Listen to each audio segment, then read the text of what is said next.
কোথায় গেল সে রূপকথারা, কোথায় গেল সেই রাত জাগা হাজারো গল্প, কোথায় গেল সেই কল্পনা রাজপ্রাসাদ যেখানে আমাদের কাছে আসা হয়েছিল অল্প অল্প?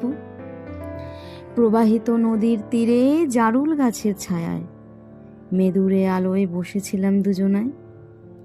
কত না কথা, কত না শব্দ লিখবে বলেছিলে আমারই খাতায়।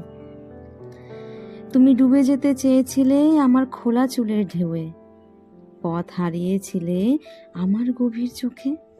হয়তোবা আমিও তোমার অমায়িক হাসিতে আটকে গিয়েছিলাম তোমারই অলক্ষ্যে। আমার সিক্ত গোলাপি আভা ঠোঁটে তুমি আঁকতে চেয়েছিলে ভালোবাসা। পূর্ণতা প্রাপ্তি হয়নি সেদিন, অপেক্ষমান যে বাস্তবে আমাদের কাছে আসা। দুজনের অনুভূতিরা অস্ফুট স্বরে গাইতে চেয়েছিল গান, শব্দরা খেয়ে হারিয়েছিল, সুর তুলেছিল ঢেউ, তাই মুহূর্তটাও হয়েছিল মধুহীন অম্লান।